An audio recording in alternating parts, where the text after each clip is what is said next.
But now, on to the power of brands. Brands always matter. How you present your business, how it's perceived, value can be leveraged at key times throughout the business. For example, in the early days when a company is often not much more than an intent or a direction of travel, or maybe an investment or exit time where perception can be significantly enhanced. Here to talk about brand creation and its development, how it can be a leverage of value, is design guru Bob Mytton of Mytton Williams. Thank you, Steph. Thanks very much. Hope you can all hear me. That was fascinating. I really enjoyed that. So great. Right. How can branding, design, and creativity help if you're a startup going for growth or exiting? I wanted to share a few ideas and thoughts that I've gathered over many, many years. I set up Mytton Williams 30 years ago, and I wanted to just share how some examples and show you some actual visual examples and stories that hope illustrate and answer that question. So here are a few of the brands that we've worked with over many, many years. I'll be sharing a few of these a little bit later on. So we develop brands and brand communications for global and local clients. And you might be more familiar with something a little bit closer to home, which is this. And I'd be more than happy to talk about how we worked with Greg and the team to develop the branding for this and the sub-brands. So the first point I really wanted to make was I always sort of encourage you to think about investing in time, energy, and money into developing a very good, solid brand. It is an investment. It will grow in value over time, unlike that BMW you drive off your forecourt, which loses value the second you do. And it's, if you think about branding in its oldest sense, and I don't just mean logo, color, and typography, I'm talking about, if we think about branding, I always think of it as everything you think and feel about an organization, a product, or a service. And those thoughts and feelings exist in the minds and hearts of your prospective customers. Those thoughts and feelings you don't control, but I do believe you can influence them. There are many, many challenges when you're running your business, and I'm sure you're very familiar with these. And I find that, you know, in these days of infinite scrolling and choice overload, it can be very difficult to sort of be perceived in the right way and to be remembered. We just don't often have the time. People don't often think that much about brands, I often find. Sometimes they don't even care that much about them sometimes. And sometimes we just don't have long to get across the messages that we really want to plant in your customers' minds. But I do think brand identity can play a part, and I do think we are quite skilled at making judgments and associations about brand identities. Take this really, really, really basic product. So if I'm driving along the road and I see this, I start forming a number of very quick associations and judgments that this very wonky sign and handmade lettering is very appropriate for the product that it's selling in this context. So this works. This doesn't. And it's a bit of a silly, extreme example, but it gets the point across, is that those identity elements make a difference between, for us, when we're perceiving a product, service, or organization. So how do you pull all that together? I wanted to talk about this. So there are many, many different ways of pulling this all together, but I just wanted to leave you sort of with this and talk through it a little bit more. So I often think about it in terms of these three things. I'm sure you'll be very familiar with these. So the first one you've got to do is you've got to be noticed. You've got to stand out amongst the competition. Look at who else is in your sector and think, how am I going to stand out? Then you've got to get your message across in seconds, really quickly. Why does it matter? And then this bit. The emotional engagement is typically what leads to the sale. We tend to make that, if you're thinking about balancing rational and emotional, it's the emotional thing that often really makes a difference through the stories that we've just been hearing about. So think about eyes, head and heart. I now want to take you through, with that in mind, some actual case studies of projects that I've worked on, some very recent, some quite some time ago, and so consider the challenges and how branding and brand identity has helped. There are many, many challenges when you start a business, like these. In particular, trying to build that credibility and trust. The first example is something we did very recently. You heard about it earlier this morning. We worked with Floresco, digital media agency, to try and develop their brand identity and work with them quite closely over many weeks. Harriet shared, one of the co-founders, shared with me a few reasons why the branding helped, which I share here. So trust and clarity from day one, it was really good to hear, but one of the things I was really interested in that she mentioned was this idea of the process itself, going through those face-to-face meetings, those many discussions, can help really clarify your offer and solidify and determine those brand foundations. It did take weeks and months, unlike the Mid-Journey 2-hour session you might have heard its example yesterday. But I do think it makes a difference, and it's just started the business. I wish you the best of luck with it. And Harriet and Sally and the Dana team, if you want to hear more about that, happy to share. So that was recently. Now to an example I did and worked on 20 years ago. So Tom and Simon first came to us 20 years ago to help develop a brand identity for their new copywriting business. They had, very helpfully, identified their target audience. Always makes it much, much easier if you can identify and be really focused on your target audience. We set out to try and develop an identity that would help them stand out in the marketplace and talk to design agencies, people like me. Here's an example of a direct mail piece we sent out 20 years ago. Reinforced the name on every single page. It was beautifully written, as you would expect. We kept it extremely simple. It was very bold. It was very confident. And we established some design principles right at the start, 20 years later. Tom now runs with Simon a very successful copywriting agency, big team, working with well-known brands, international and national. I'm sharing this because those are screen grabs I took from the website we just designed for them. It's a very rich digital experience, but as you can see, the elements we formed those 20 years ago are still the same. It's still very bold typography, still the same color scheme, still the same character that we want to bring through. And this brings me to the one of the most important things I wanted to mention today, and this is if you're developing a brand for your business, try over time to develop what we call distinctive brand assets. So these are the things that if you looked around amongst your competitors, you've identified something that stands out, and I'd encourage you to do that, that if you use that continuously, year after year, people will become familiar with it. And familiarity builds the trust. And Tom Hoserton are in the audience if you want to chat about that later on. So these are some of the ways that branding can help at the early stages, in particular building the credibility and the trust, but also about defining the purpose and the positioning. I'd encourage anyone, if they're starting their business, to look very closely at the positioning of how their brand exists in the minds of potential customers compared to their competitors.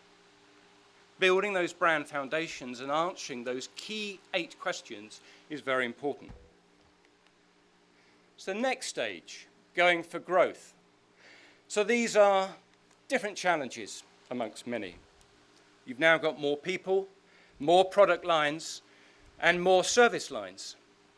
How do you attract and retain people? How do you build the culture?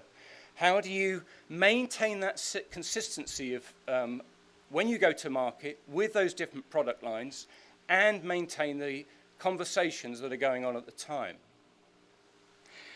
The next two examples I wanted to share were one that we did a couple of years back and one that we did many years ago. And the first one is a recruitment agency called SJS. And they were very keen to stand out in the marketplace. We, as we do with any new brand identity project, we had a good look at all the competition. And we always look at the sector and try and get a good sense of what's out there. So I spent some time, a couple of years ago, looking and taking screen grabs of homepages of websites of other recruitment agencies. And this is what I saw. You know, to an outsider, these seem very, very similar. And I realized, and these are some very big, very successful companies, but I realized there was a real opportunity here to stand out. We rebranding them, taking some of their distinctive brand assets that they already had. We used them, developed the brand, redeveloped the website, and made them stand out. And one of the things that Claire said to me at the time was this. And I think it can be really helpful if you think about at this stage when you're trying to establish the culture and you're trying to attract new people, you can use brand identity and you use the branding to try and get across that personality and those values, which can often help differentiate your firm. That when I often look at this, some of these sectors, and we do talk to a lot of different sectors, as an outsider, it can all seem very, very similar. The next one is an engineering and technology company based in Bristol. This is the before and after. And I put this in because I often find that brands come to us and organizations come to us like this when they're dealing with a bit of tech. And they're developing lots and lots of different product lines. And they're trying to work out how to go to market with these different product lines. So Viper Subsea at the time, that's what they were called. Their audience, their target audience, were the major oil and gas players, so global players. So they really had to establish the credibility and trust very, very quickly. We rebranded them. We looked at how they could then go to market with these different product lines, developing a different naming system, and to sort of consider how they could build the overall brand. And the impact was significant, after the brand leading to significant sales, contracts, and many design awards. The other reason I put this in, though, was because, and I would encourage anyone to consider this if they're starting a new business, really think about the name. Try and make sure that any name you develop does not restrict you in the future. Always think long term. Viper Subsea's technology was fantastic, and they soon moved out of the subsea, just working within the subsea world and that oil and gas industry. They're now called Viper Innovations, and they were able to retain that corporate identity. But I really do think it's something serious to consider when you're developing your naming. So at this stage, these are some of the things that branding can help with. And when I talk about systems for new channels, I often see at this stage that organizations are then starting to go out across many, many different other channels, and they're trying to maintain consistency, whether they're doing a little tiny MPU ad or whether they're trying to do something like a very big conference or make a film.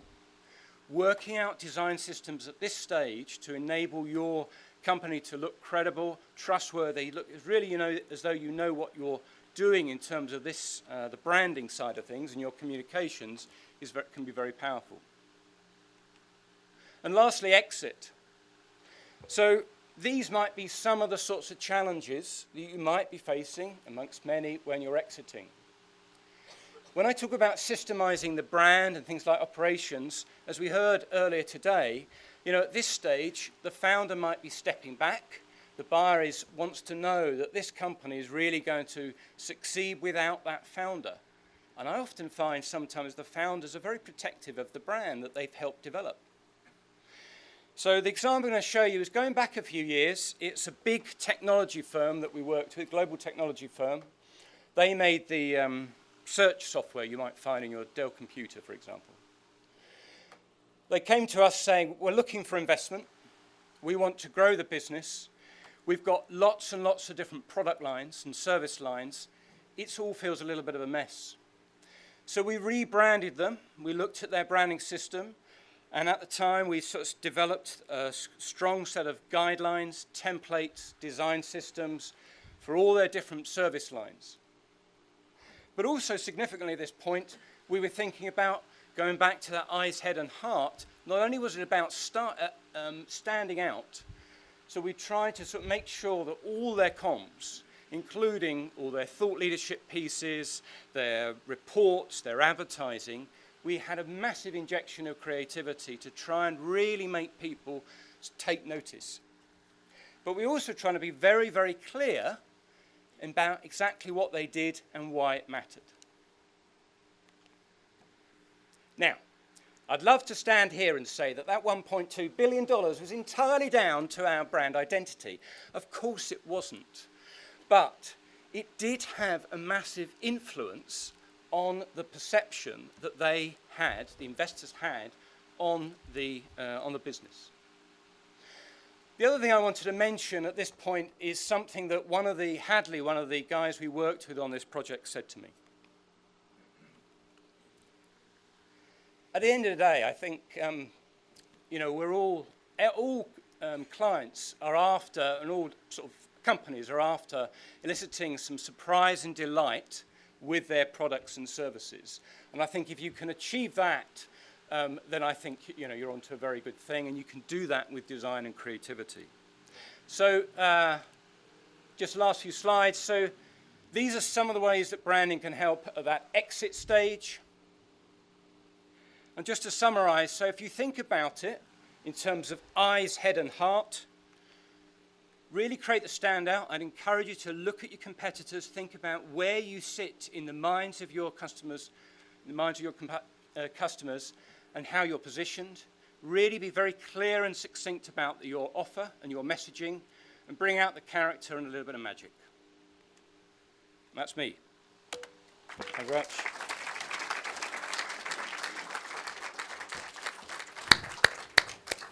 So good, Bob, and so interesting. Yeah, grab a mic. We're now just going to have a quick chat with you, and we'll take your questions for Bob shortly. So yeah, just get ready with those and have a think. So super interesting. Yep. You've outlined a few of the different areas and moments when people might want to consider their brand. But why do so many startups not consider it, or it's more of an afterthought, do you think? Right, yes. I guess one of the things is probably cost. It's not cheap to do it properly. There are many, many tools out there at the moment where you can use to get a brand established. And we've heard recently about Midjourney, all the AI tools. That's been going on for years. You can go onto stock libraries and get a logo. You can get all those things quickly. There's lots of templates out there. So it's never been easier to sort of get something half decent up and running. And I see a lot of that, and that's fine. But there's so many templates out there that it's almost like a sea of sameness. And that idea of standing out, I think that's why I was sort of sharing the Viper one, for example. They needed to take that step up and get that credibility. There's only so much you can do, I think, in-house. So I think you illustrated that perfectly, and how you look at the whole market and try and get something that cuts through, and that's part of the offer, isn't it? As you alluded to, Bruno Oliveira from the University of Bath yesterday very energetically spoke to us all about AI and the power of it and what we could do, and kind of said you can come up with a brand for your business in 2 hours, which normally would take weeks and months with the likes of a branding agency. But I suppose that's thinking about brand in the context of a logo and a typeface maybe, but the experience that you offer and that we've had with you through EntreConf and a few other projects is that it's about much more than that, isn't it? So can you just talk about that a little bit more, about the journey of identifying and drilling down into the brand? Yeah, sure. So what I alluded to there was the brand foundations. So I think when you're starting any project, and we did it, when we went to with Floresco, those conversations I think really, really help articulate those messages and that clarifying that offer. By brand foundations, I'm talking about the why, the purpose, the what, the how, the who, like the target audience, the vision, where's the company going, where do you see it going, the values, the personality, and the difference. So 8 questions. And ideally, you want to get to the stage where you can write a very simple answer to those 8 questions and just put it on a sheet of A4. That will help form the basis of many of your sort of how you talk about the business. And you can then share that more widely with your marketing teams and so on and so forth. So whenever we go through a branding process, that forms a very key part of it. I guess the other thing I would add as well is going through that process, like we spent time talking to all of you to really understand the business.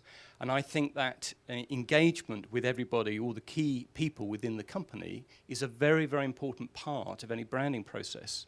We've just done some work with dementia charity, for example, Remind UK in Bath. A big name change, very significant, lots of conversations. It took a long time to get right. And another thing I would add in terms of the naming, do not underestimate the time it takes. If you're going to start shifting your name, give it time. You need to be talking to the trademark experts. It's very important. It does take time to get right. So you need to give it a bit of time.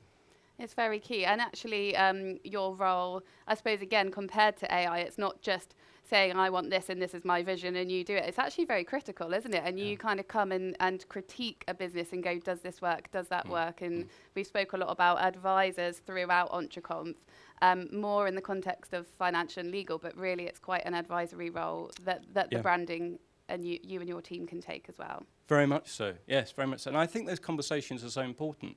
I've seen situations, and there have been some big Daily Mail headline fails about rebrands. I mean, I was chatting to someone earlier about, I don't really remember the Gap, when they sort of changed their logo, and I think it cost many, many hundreds of thousands of pounds and lasted about 6 days when Tropicana changed. I'm talking about those things. People do care to some level about those sorts of aspects of a brand. I mean, I think about I was looking the other day. Tiffany's, known very well for that duck egg blue, has been using that since something like 1875. Coca-Cola has not significantly changed its logo since about 1887. McDonald's, I think those golden arches and that identity came in about 1961. People, if you've got those brand assets, you need to retain them. I'm sure Thatcher's has done the same. There's certain things that you've retained throughout those years. It just proves how powerful the brand can be. I'll throw it open to the audience now. Any questions for Bob around this topic? Yeah, we've got a couple over here. Hi, Bob. It's Gillian from Peach House. Oh, hello. We sat next to each other last night at dinner. Yes, hello. Yeah. I'm just really curious because I totally understand and respect the design process, the thinking, the intellectual input that's gone behind creating every single stage of coming up with a logo and a brand identity. And in 2 hours, you can create a logo. I think it's really interesting dynamic, isn't it? This new way, and then actually this really intelligent way of coming up with something. And I just wanted to know, how do you feel we should face into this and tackle it? Because a brand has depth and storytelling, and I mean, I know how long it took me to come up with our identity and our purpose and our why. It's taken me years really to nail where I am now. So yeah, I'm just really interested to know your thinking on this. Yes, I mentioned last night what a good name I thought that was. I guess it goes back to my earlier point, and if you think of those examples, I think when you're sort of starting out, if you've got something like a story like you had that you wanted to share, that's really important to sort of come through. But I think a lot of people, when they're sort of setting out, I think if you have got the budget and you can spend time and energy, at least at the very at the very least, start a conversation with someone who's sort of involved in sort of branding or developing brand identity. At least start with that. We've done a number of situations where we've had entrepreneurs or businesses that have come in with new ideas and said, I've got this budget, and it's not a big budget, how can you help? And we've assisted them at the very, very start of the process. And if nothing else, we've said, this is working, this isn't, I think you need to look at this area. And then they've come back a few years later and we've developed it a bit further. So I would encourage those conversations with branding experts and things like that, and people who do that a lot, that can, I think, really, really assist and help. And I think if you started off, as I mentioned earlier, with a startup where you might have done a few things yourself and that some of them might be working, like with the Viper Subsea example, for example, they just got to a stage where they knew they needed to take that next step up. But at that point, they had the budget to spend and were perhaps a little bit, had a little bit more understanding about what they needed by that stage. And that partly came through a government-backed scheme, the design programs. There are lots of possibilities out there about getting funding for that. So. Great, thank you. We had another question over here. If we can get the mic in. Hi, Bob. Hi. I'm Ben Akers from Talk Club. Hi. You said a couple of times in your presentation about awards and 9 design awards. From agency point of view, I've grown up through agencies. I've known the importance of awards internally. Why should awards be important to clients? So I guess from 2 points, really. I mean, I think they like to be, many of the clients that I've worked with where we've won the awards, they've felt that they've got sort of good value for money. They've known they've got a sort of a good, that the job's been done in the right way. I think they're proud of them. It gives another sort of opportunity for them to sort of share a story that they've gone through something. It's an opportunity to share about the story of the rebrand.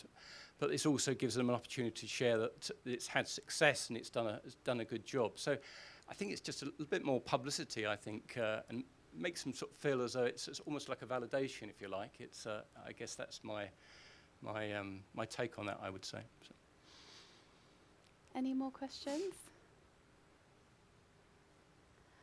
Bob, we've touched on the different stages there, and so you've got quite a different experience, I imagine, with the startup and then the rebrand, or even the prepare to exit. Yep. How do the different areas differ from how you would approach it?